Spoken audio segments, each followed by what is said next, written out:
لقاء رب۔ مجرم کو جب ارتکاب جرم کے بعد سزا کا احساس ہوتا ہے تو وہ فرار ہو جاتا ہے تاکہ اسے عدالت کا سامنا نہ کرنا پڑے۔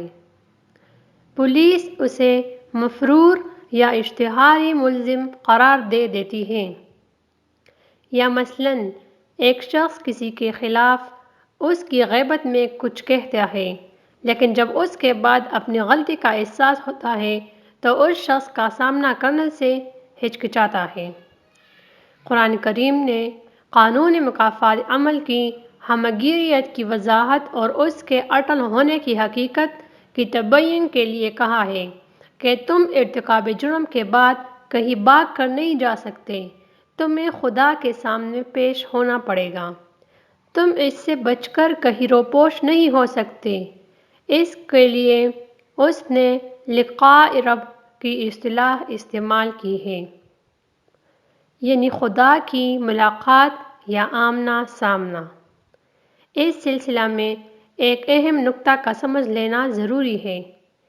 اس لقاء رب کے یہ معنی نہیں کہ اس وقت خدا انسان کے سامنے نہیں، ایسا صرف مرنے کے بعد ہوگا، جب انسان حشر کے میدان میں خدا کے سامنے حاضر ہوگا۔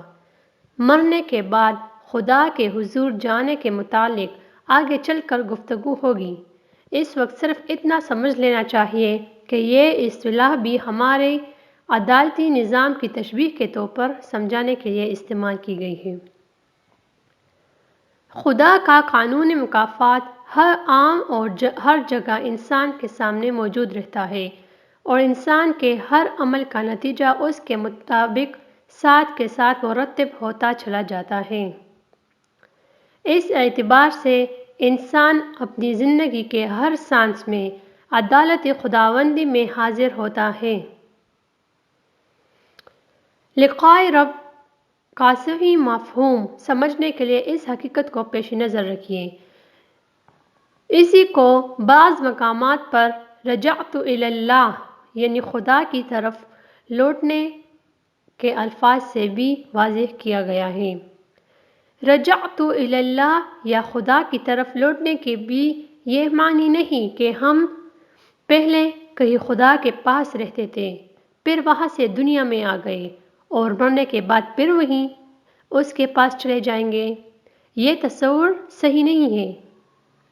جیسا کہ ہم پہلے بھی وضاحت سے بیان کر چکے ہیں، خدا اس وقت بھی ہر آن ہمارے پاس ہوتا ہے، وہ ہماری رگ جان سے بھی زیادہ قریب ہے، اس لیے اس سے جدا ہو کر دنیا میں آنے اور مرنے کے بعد اس سے پھر جا کر ملنے کا تصور قرآنی نہیں ہے۔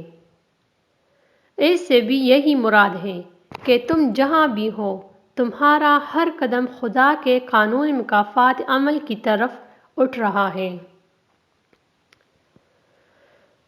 تمہیں اس سے مفر ہی نہیں، الیہ راجعون کی یہی معنی ہے، یعنی خدا کی طرف لوٹنا۔